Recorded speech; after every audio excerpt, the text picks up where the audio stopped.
Então, boa noite a todos, mais uma vez.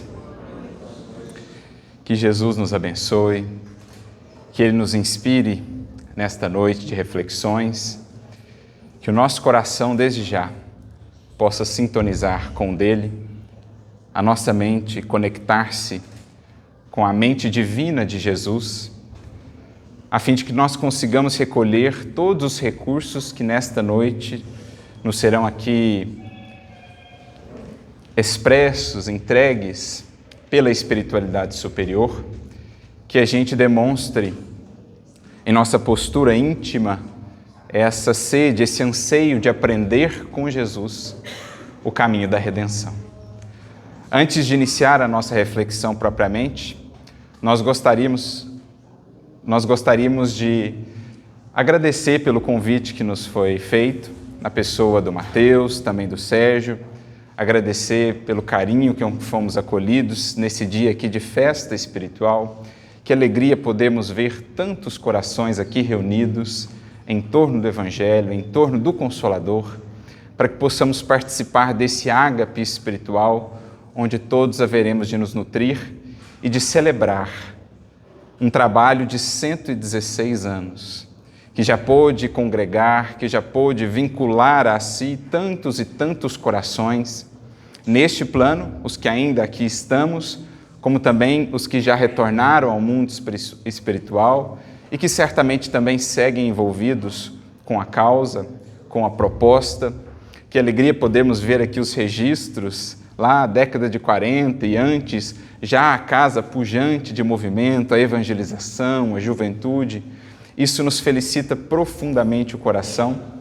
Temos sempre falado, por onde temos passado, que uma das principais alegrias que temos tido nessa tarefa de divulgação do Espiritismo é poder ver essas histórias, poder sondar um pouco do que foi o Espiritismo em seus primórdios, nas terras do Cruzeiro, os pioneiros, as pioneiras, as dedicações, os sacrifícios, as renúncias, a coragem de tantos que abriram caminhos, permitindo-nos aqui estar hoje, nessa festa espiritual, não somente do movimento espírita de Rio Claro, mas também de outras cidades que aqui estão também representadas conosco, né? Limeira, Pirassununga, São Carlos e outras cidades aqui da região, que sintamos-nos todos, portanto, abraçados num grande amplexo de Jesus. Que Ele nos abençoe nesta noite e que muitos anos mais possam vir de trabalho e de sementeira para o Fé e Caridade. Era um dia de muito trabalho, de muitas demandas em Cafarnaum. Jesus se via premido pela multidão que sempre o acompanhava, onde estivesse, com os seus dramas, as suas necessidades, as suas angústias, enfermidades, buscando em Jesus o manancial da saúde, da paz, da esperança. E justamente por estar assim cercado de demandas, de solicitações, diante de uma nova solicitação que surgia, Jesus recorre ao auxílio de um dos seus principais colaboradores naqueles primeiros dias, naqueles primeiros anos do Evangelho na Terra. Vai recorrer ele ao auxílio de Simão Pedro, o colaborador ainda em formação, que haveria de ser depois o grande apóstolo, admirado por todos nós. Jesus chama Simão Pedro, e esse registro nos será trazido pelo Espírito Irmão X, Humberto de Campos, o cronista do Evangelho, justamente no livro Cartas e Crônicas, capítulo de número 3, sob o título A Petição de Jesus. Um pedido de Jesus a Pedro, que naturalmente há de se estender também a todos nós. Afinal de contas, os apóstolos, os primeiros discípulos ali, não são senão também, além de tarefeiros por si próprios, são também uma imagem, uma figura do que nós fomos, do que nós somos, do que nós um dia seremos. Eles também passaram por todo um processo de construção com o Mestre. Não estavam prontos, muito longe disso. O próprio Pedro é um exemplo que nos atesta isso com clareza, quando vamos recebendo essas orientações, essas mensagens que o Espiritismo nos traz e que nos demonstram como foi esse processo de construção do apóstolo. Portanto, se a petição alcança ele, naquele tempo, naquele contexto, também alcança cada um de nós. Jesus, então, o solicita para que ele fosse à casa de Jeremias, o curtidor, onde surgia ali uma necessidade.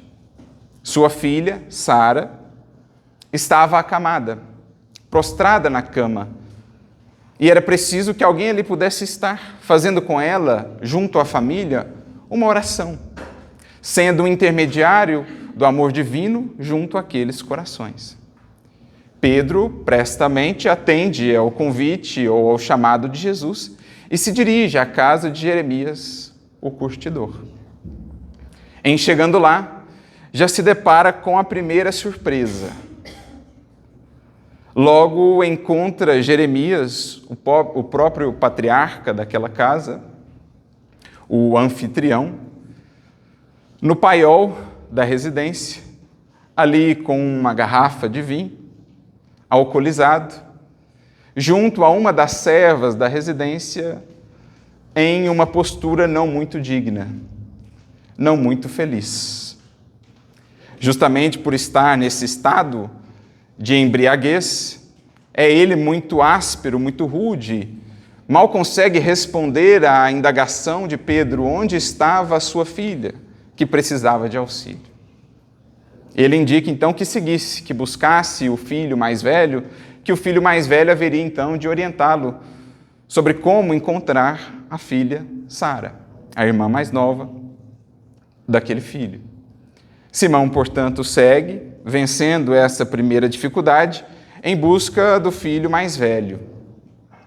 E ali o encontra, e mais uma vez a surpresa, mais uma vez a dificuldade.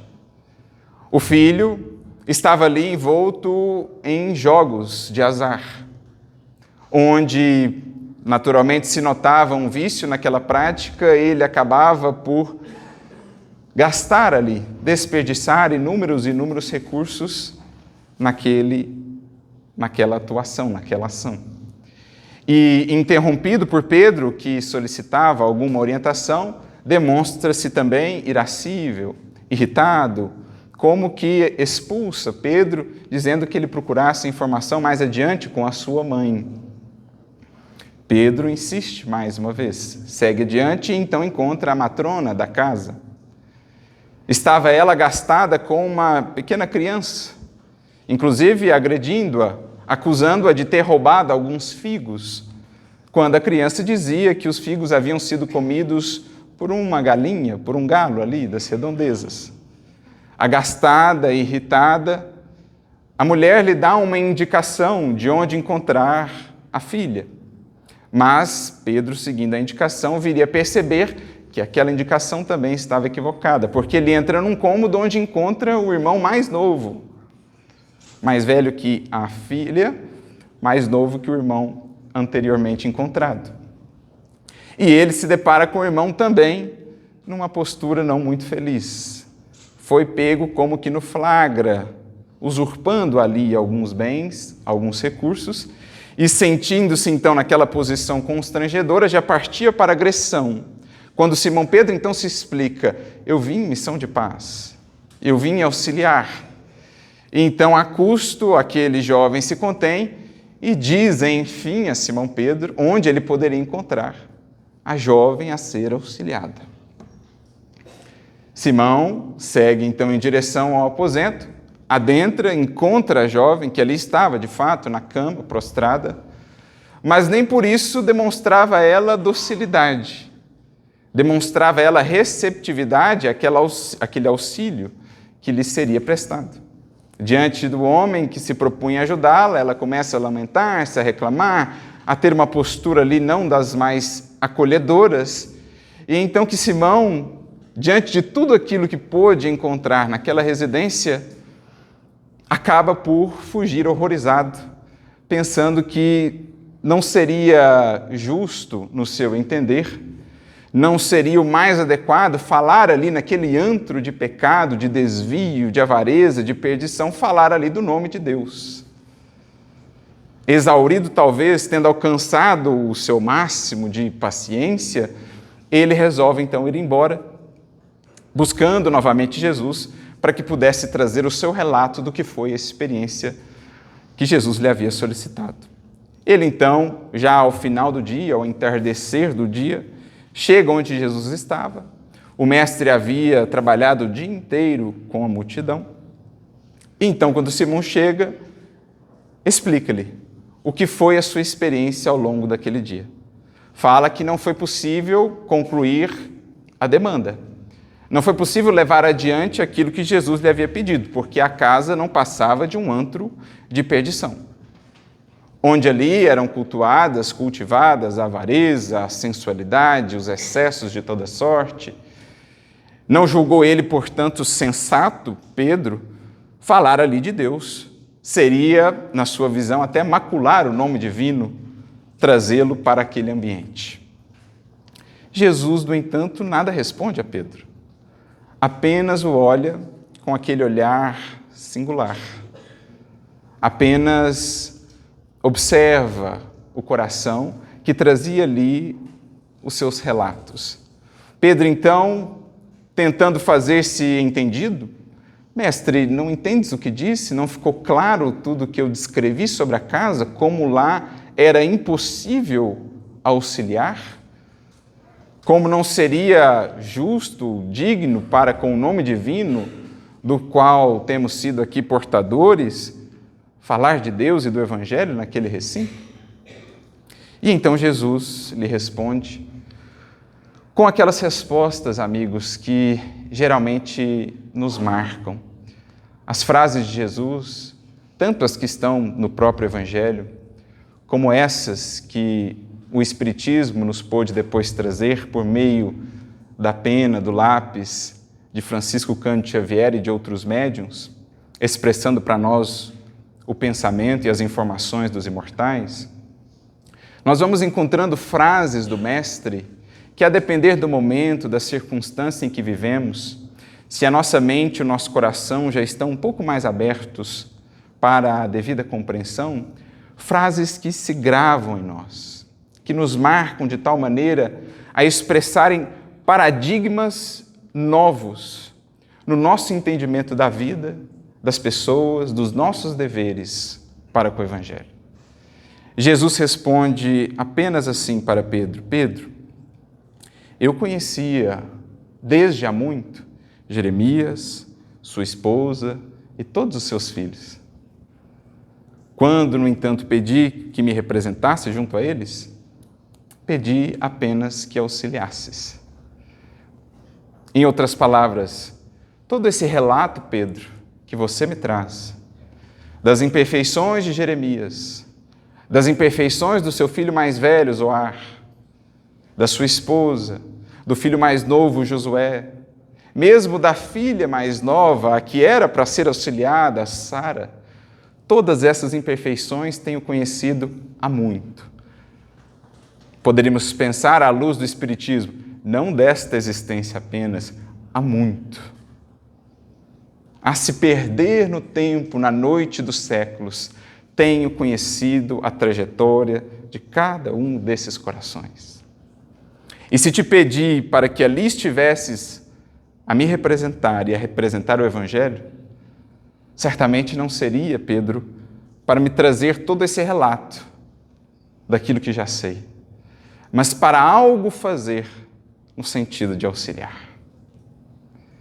Isso estabelece para nós, amigos e amigas, uma maneira completamente diferente, se soubermos acolher essa reflexão e implementar em nossa vida, uma maneira completamente diferente de enxergar as nossas relações, as nossas convivências, que sabemos serem tão fundamentais na trajetória do espírito que somos.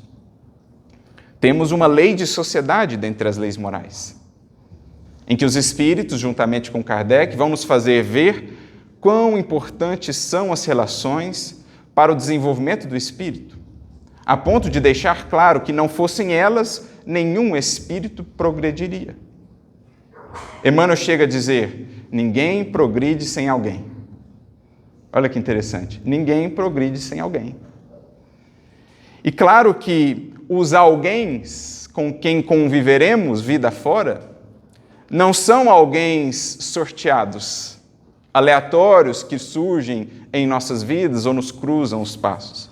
Sobretudo aqueles de convivência mais direta, mais frequente, são alguém muito bem definidos pela sabedoria da vida, que visam nos propiciar as convivências de que necessitamos, os encaixes de experiências que haverão de trabalhar em nós certas deficiências,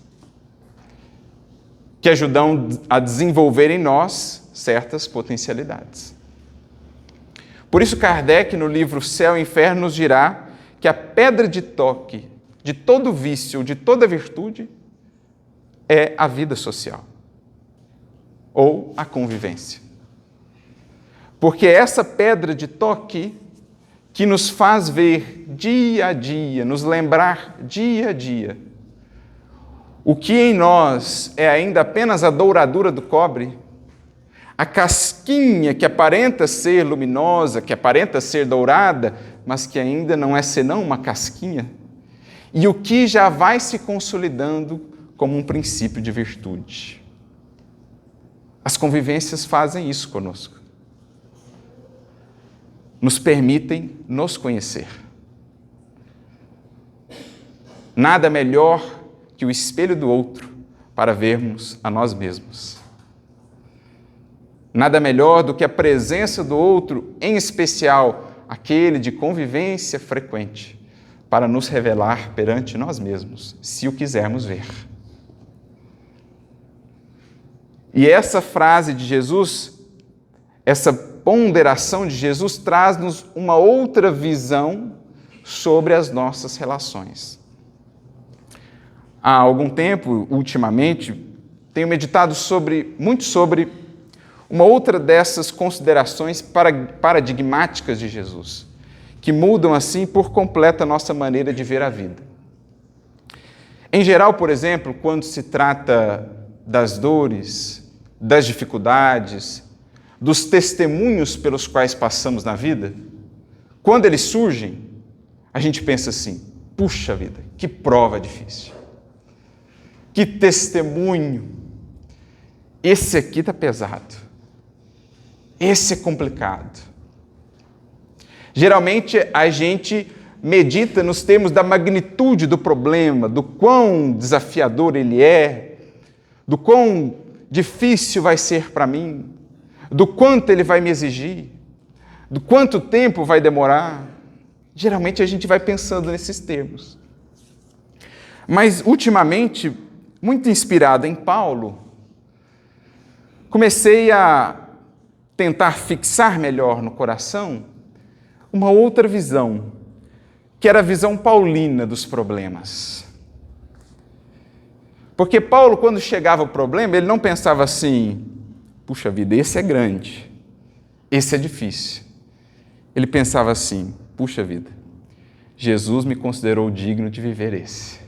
Que bênção, que honra. Percebem como isso muda tudo? Muda por completo. Se olhar para o problema e não pensar no tamanho dele, mas pensar assim: Jesus me considerou digno de vivê-lo. Que honra, que bênção. E ele não consolidou esse raciocínio diante das questões mais básicas da vida, de probleminhas diários. Ele consolidou esse raciocínio diante das chibatadas, das prisões e mesmo do martírio. Certa feita, quando em Corinto, como o trabalho dele em Corinto prosperava muito, os judeus se organizaram ali, criaram uma lista extensa de calúnias e apresentaram ao representante ali do direito romano na cidade, que inclusive era irmão de Sêneca, o grande Sêneca, o irmão dele estava ali na região da Acaia. Era uma pessoa justa, diz Emmanuel no livro Paulo Estevão, só que a lista das calúnias era tão grande que ele falou, não, vamos pelo menos colocar aqui uma prisão preventiva para esse indivíduo, para depois a gente sondar realmente o teor das acusações. E aí, com a sua habilidade ali, né, de maquiar as coisas, da influência e tudo mais, alguns daqueles judeus conseguiram, inclusive, que o representante da justiça lhes desse esse alvará, ou esse mandato de prisão preventiva, para que eles executassem a prisão. Foi nem a guarda romana, não, pode deixar que a gente prende. Tranquilo, a gente vai lá e prende ele. E, dito e feito, no dia seguinte, ou no dia da reunião, que eles sabiam ter a reunião lá na comunidade de Corinto, surgem aqueles homens. Paulo estava iniciando os trabalhos, fazendo ali a pregação, eles adentram o recinto e trazem ali a ordem de prisão.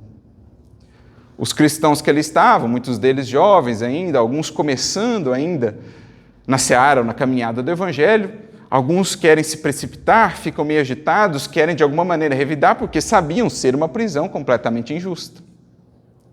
E é então que Paulo, com a sua voz eloquente, poderosa, diz para toda a assembleia que ali estava, irmãos, estejamos tranquilos.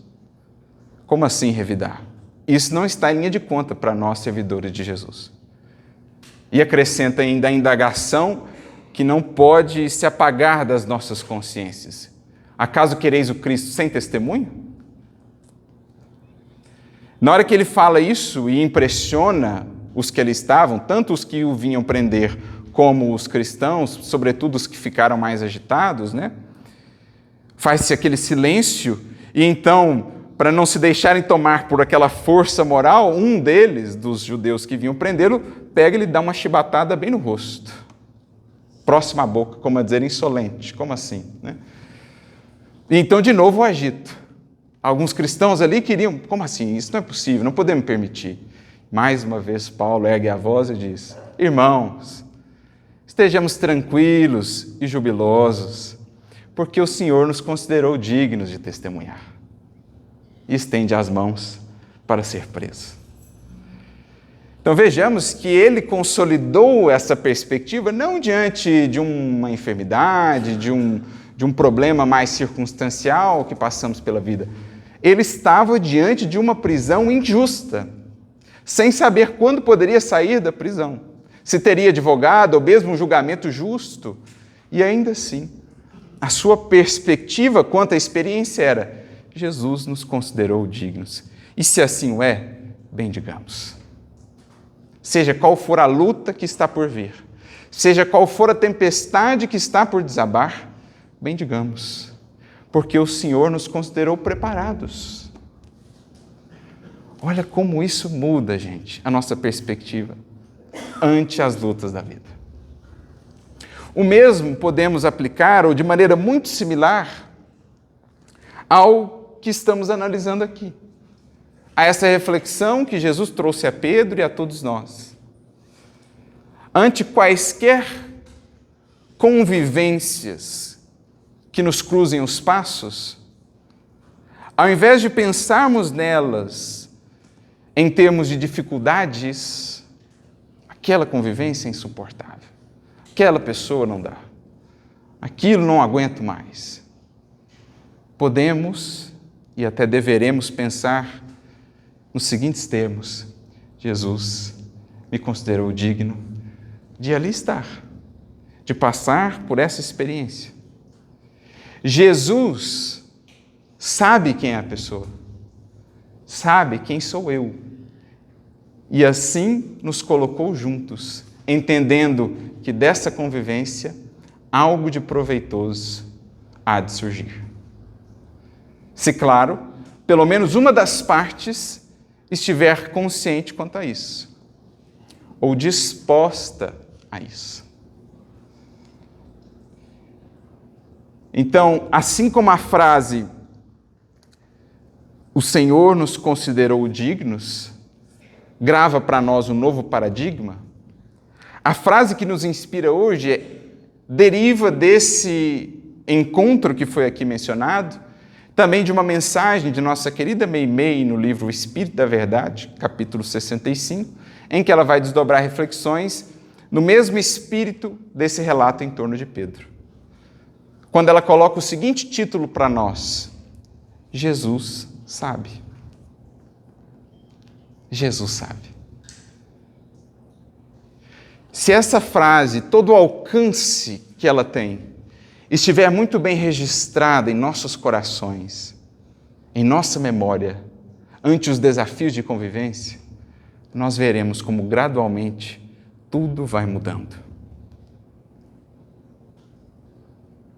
Olha quanto orgulho dessa pessoa, quanta prepotência dessa pessoa, quanta impaciência, quanta irritabilidade, quanta injustiça no proceder dessa pessoa.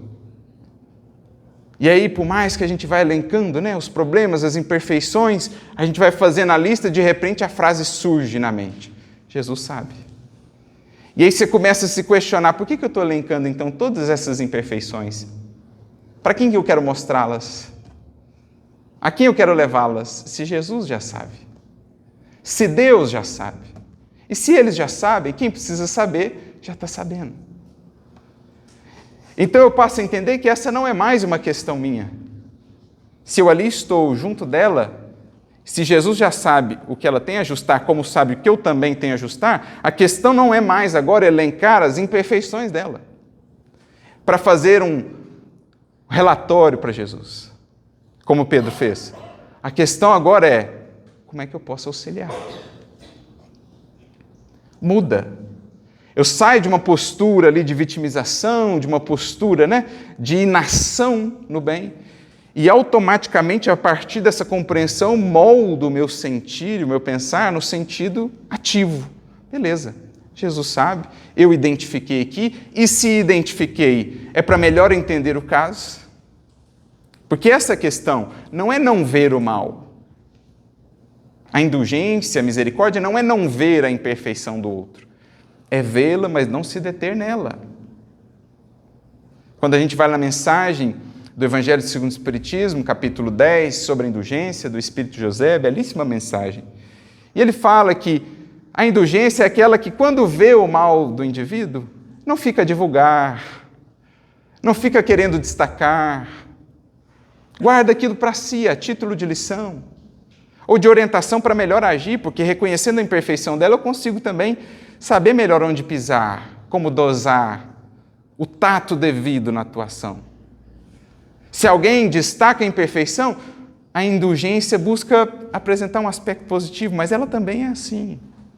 O outro fala: ela tem essa e essa imperfeição. Não, mas ela tem essa virtude. Mas ela é uma pessoa boa nisso. Não é isso que a gente via nos grandes exemplos que temos?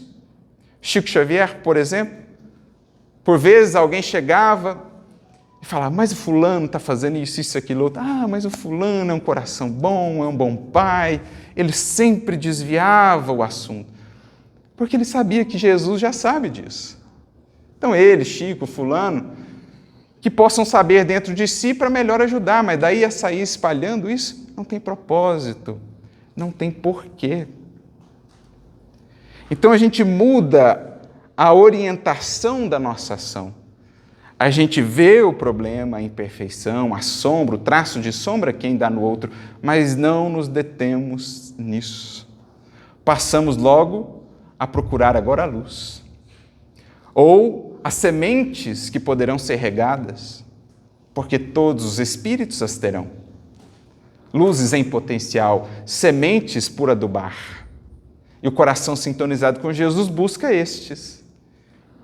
E, aliás, a própria imperfeição que ele vai identificando já o ajuda a encontrar o caminho da virtude a ser construída.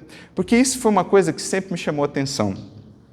Recorrendo aqui ao nosso querido Emmanuel, o Emmanuel, no capítulo 109 do livro Fonte Viva, vai comentar uma fala de Jesus que está registrada no Evangelho de João, capítulo 2, versículo 25. É uma fala muito bela acerca de Jesus. João registra assim: e ele bem sabia o que havia no homem. Ou seja, e ele bem sabia o que havia e o que há em cada um de nós. E ainda assim veio ter conosco. Ele bem sabia a que estava se sujeitando. Ele bem sabia qual o desfecho mais provável para a missão que haveria de empreender. Ele bem sabia da fragilidade que morava ainda no coração dos discípulos, que no momento culminante haveriam de abandoná-lo.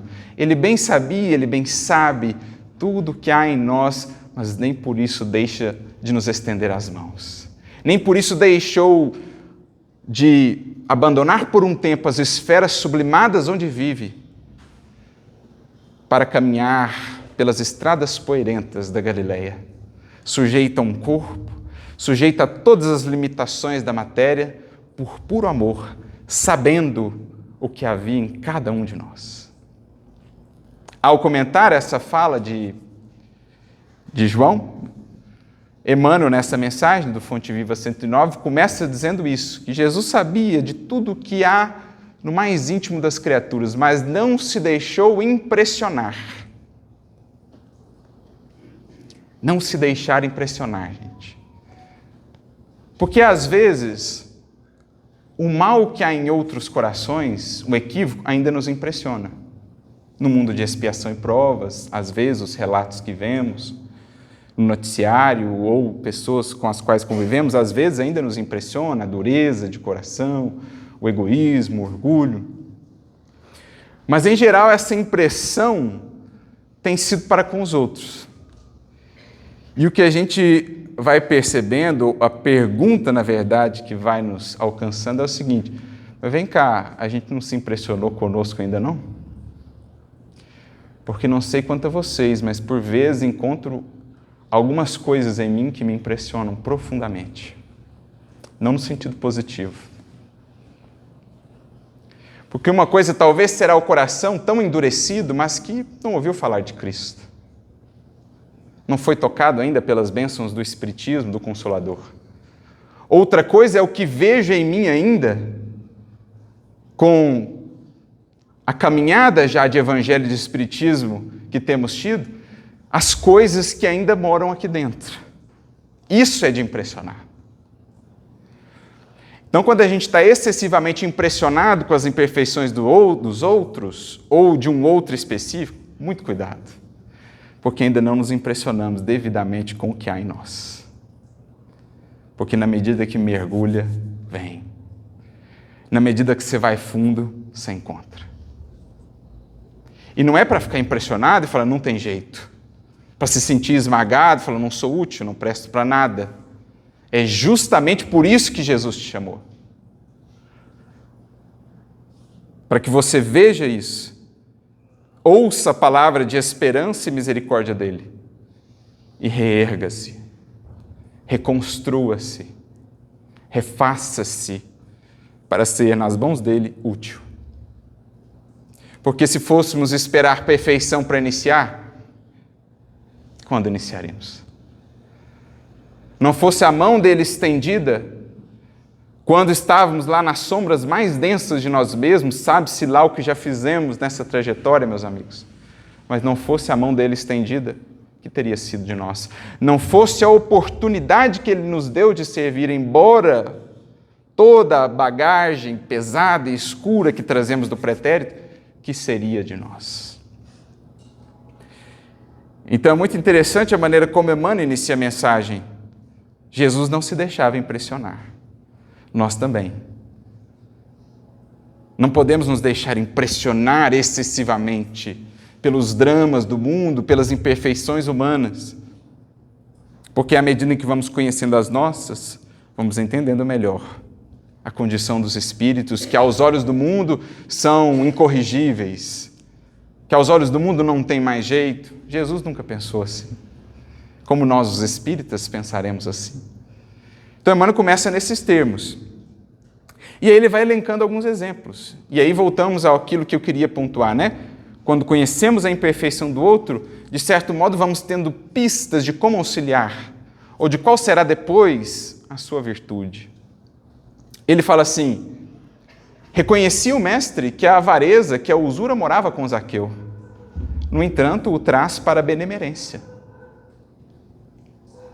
Sabia Jesus dos gênios perversos que influenciavam Madalena, presa ali às ilusões dos prazeres sensoriais, materiais.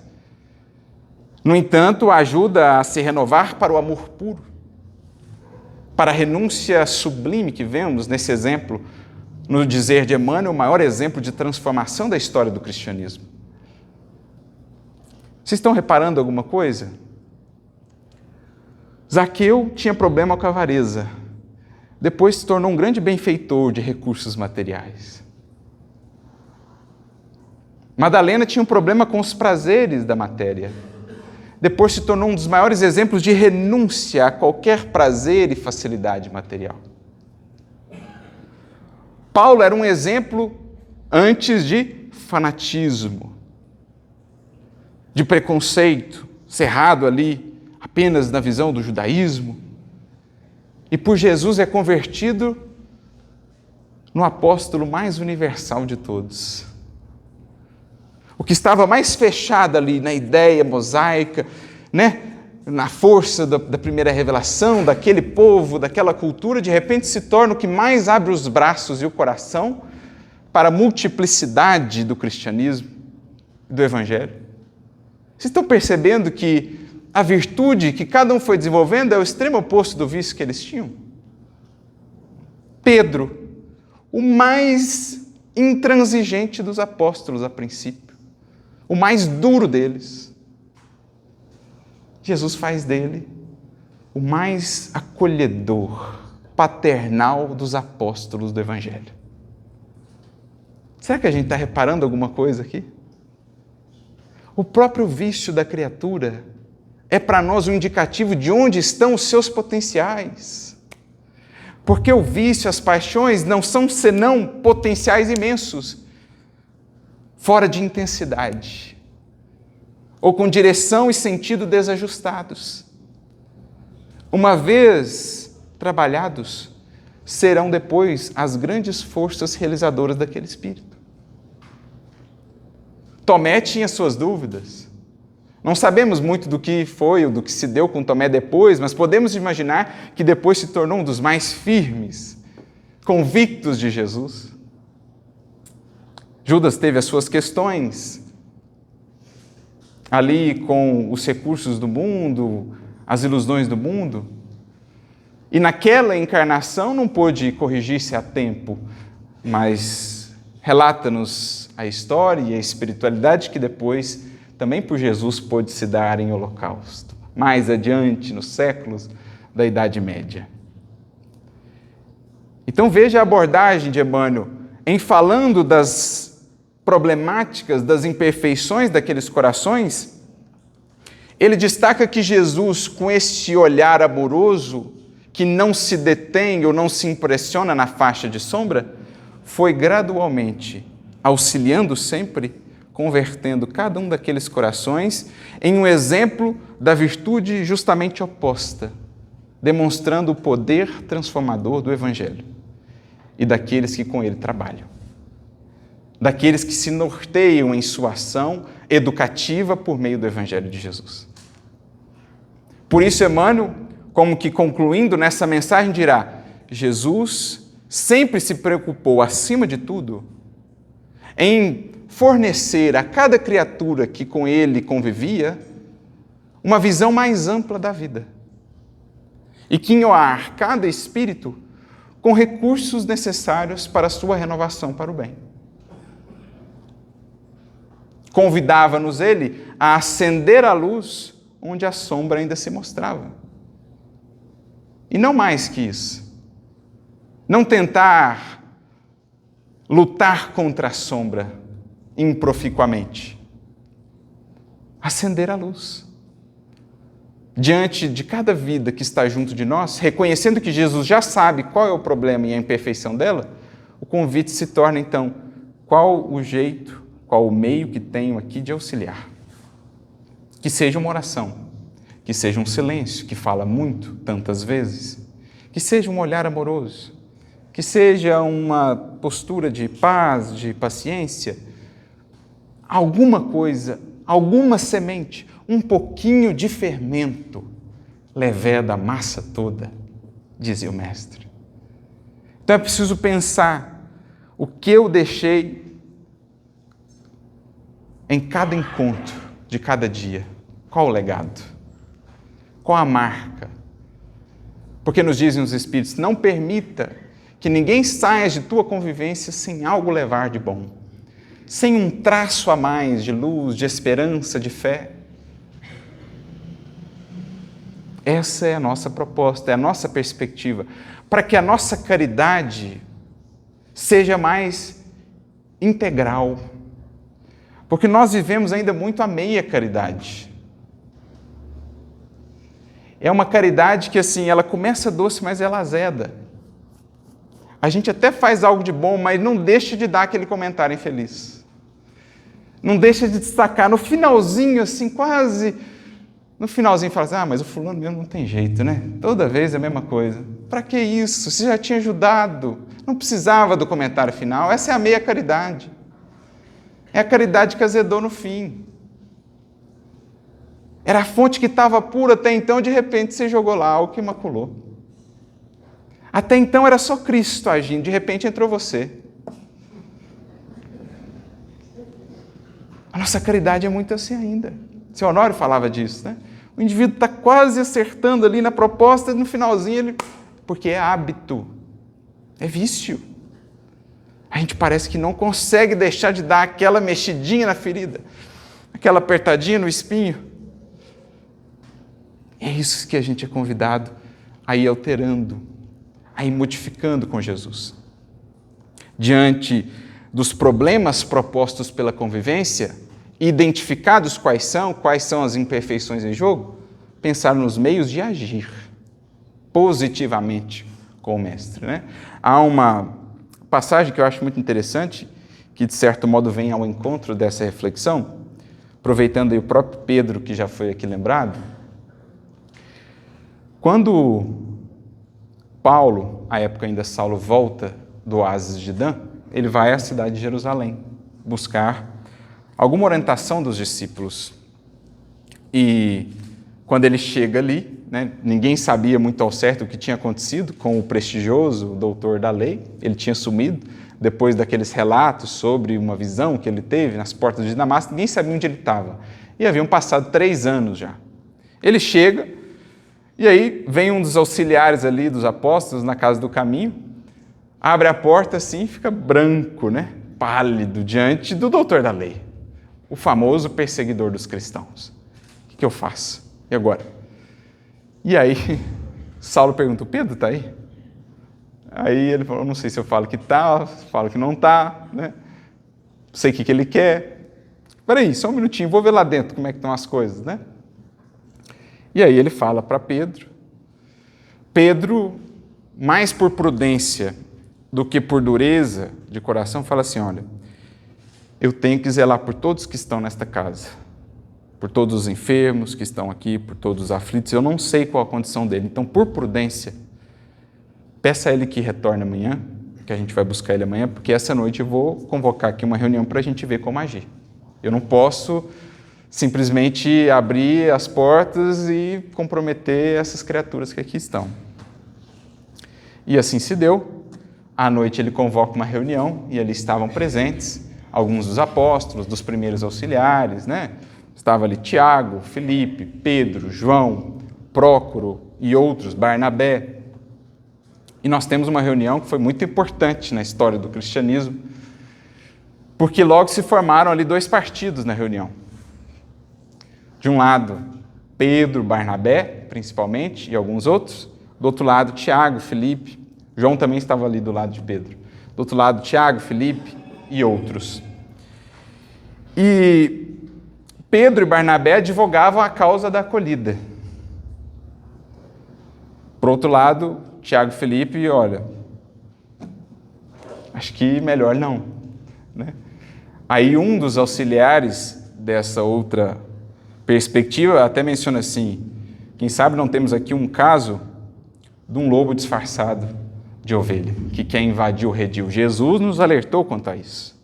Talvez seja aí o lobo disfarçado de ovelha. E aí foi aquele debate e tal. Quando surge esse argumento, então Pedro, divinamente inspirado pelo amor, pela misericórdia, volta-se para os corações e diz assim: de fato, o Senhor nos aconselhou que fôssemos prudentes como as serpentes, mas também dóceis como as pombas. No entanto, suponhamos que ele de fato seja o lobo, que ele de fato tenha comparecido aqui com má fé, com interesses escusos, infelizes, de nos prejudicar mais uma vez. Vamos dizer que ele é de fato o lobo. O que fazer então? Matar o lobo? Ou seria melhor cogitarmos as possibilidades de domesticação? Olha que questão magnífica! Pois bem, vamos supor que nós identificamos, está ali a imperfeição, está ali o mal, está ali o problema. O que a gente vai fazer então como cristão? Excluir? Matar? Perseguir? Expulsar? Ou pensar em caminhos de domesticação? Porque essa é a questão. Jesus veio ter conosco, a maioria de nós, na condição de feras, de lobos. No entanto, veio ele, o cordeiro em meio aos lobos, como embaixador da paz, pelo seu exemplo, domesticando-nos gradualmente ao longo dos séculos. E por isso diz ele aos discípulos, então depois: ide como cordeiros em meio de lobos. Porque nós vamos conviver com o homem lobo do homem, já disse um grande poeta. Nós ainda o somos. Vamos conviver com o lobo que há ainda em nossos irmãos. Mas a questão é não convivermos mais como lobos se digladiando com lobos, mas como cordeiros embaixadores da paz. Essa é a reflexão. Esse é o convite do Cristo. Cordeiros que estão dispostos a até se molar, se sacrificar, porque já tem o convívio com o Mestre, que os fortalece, que os dá recursos. Padre Damiano chega a dizer no livro Renúncia: já não existem mais os circos no mundo. Quando dialogava ali com Alcione, com a mãe de Alcione, lembrando dos mártires, eles gostavam de lembrar dos mártires, ele diz: já não existem mais os circos, nem os leões. No entanto, minha filha, o circo hoje é o mundo, e os leões são as criaturas humanas. Somos nós. E uma vez que a gente sabe, passa a ver o que o outro tem de imperfeição, a questão é não nos determos nisso, não pensarmos na possibilidade de, como fazíamos outrora, nos digladiarmos, eliminarmos o leão, mas pensarmos nas possibilidades de domesticação, pela força do amor, que vai abrandando toda fera, pela força da misericórdia, pela força poderosíssima do exemplo, que vai quebrando toda a resistência, toda a armadura, toda a fortaleza de orgulho e de egoísmo que vai se encontrando pelo caminho. É isso o que nos está proposto a partir desse novo paradigma de vida que Jesus define. Frases, amigos, como dizíamos, que têm de se fixar em nosso psiquismo, fincar ou estabelecer raízes em nosso coração, para que brotem em nossa mente no momento que surge a ocasião de agir, ou no momento que surge o testemunho no horizonte, ante a dor, ante a prova que nos busca, não mais a reclamação, mas agora a exaltação a Deus. Obrigado, Senhor, que já me consideras digno de tal experiência. Assim também, diante da convivência que nos desafia, seja no lar, seja no trabalho, seja na casa espírita, seja no movimento espírita, obrigado, Senhor, por já nos considerar minimamente maduros para lidarmos uns com os outros e para nos ajustarmos em nome do Teu amor e da Tua causa. Que tenhamos a grandeza de nos reconhecer assim abençoados por essa possibilidade de testemunho que nos dá. Olha como muda. É isso o que Jesus gravou no coração de Pedro aquele dia. Talvez naquele momento não pôde entender de todo, mas certamente com o tempo entendeu. É isso o que Pedro, o que Jesus, o que Paulo nos convidam agora a registrar nos arquivos do nosso coração. Para que essa certeza de que Jesus sabe quem é cada um, o que precisa cada um, qual a circunstância mais propícia para cada um, seja para nós segurança, esperança, confiança de que estamos amparados, de que tudo está sendo visto e de que a pergunta agora que nos fica é, diante disso tudo, como então agir e auxiliar? Por isso, lembramos-nos de nossa querida Meimei, na mensagem já citada, Jesus sabe, o Espírito da Verdade, capítulo 65, quando ela nos diz assim, disseste, não ajudo, porque esse homem é pervertido. Ou, de outra feita, afirmaste, não auxilio, porque essa mulher errou por querer. Não te lembraste, porém, de que Jesus, antes, lhes viu a falta, e nem por isso lhes cortou o ensejo de reparação. Não percas tempo em procurar o mal, contudo, emprega atenção em socorrer-lhes as vítimas. Não percamos tempo, amigos, em procurar o mal, porque já existem no mundo multidões para fazê-lo. Se Jesus nos chamou, se já nos sentimos chamados por Ele, é para que algo façamos diferente. No mundo há legiões para criticar, para destrinchar todos os problemas da sociedade, da nação, do mundo, das criaturas. Isso não falta. O noticiário faz isso para nós todos os dias. Os jornais, as conversações mais corriqueiras do dia a dia giram geralmente em torno disso. Agora, não percamos mais o precioso recurso, o talento divino do tempo com aquilo que não edifique. Ao invés de procurar o mal, saibamos passar por ele, aprendendo a lição do que não fazer, mas buscando com todas as forças do coração o bem que esteja ao nosso alcance fazer, socorrendo as vítimas do mal, aprendendo a separar aquilo que Emmanuel nos fala, pecado de pecador. Porque o pecado há de passar, o pecador há de se redimir. Um é temporário, o outro é para sempre. Investamos no que é para sempre e nosso espírito estará no roteiro da vida imortal, da vida eterna. Por isso, orientação fundamental, não percamos tanto tempo procurando, destacando, criticando o mal. Investamos no bem. Diante desse ou daquele sucesso amargo, sempre Jesus sabe mais do que nós. Conhece o divino amigo onde se esconde o verme do vício, como também onde está a farpa da crueldade, o problema, o desafio. Em razão disso, não te buscaria para relacionar úlceras alheias, nem para conferir espinhos da estrada. E mais adiante, então, ela conclui, faze o bem que puderes, entregando a justiça, a harmonia da lei, que tudo sabe, tudo preside, tudo vê.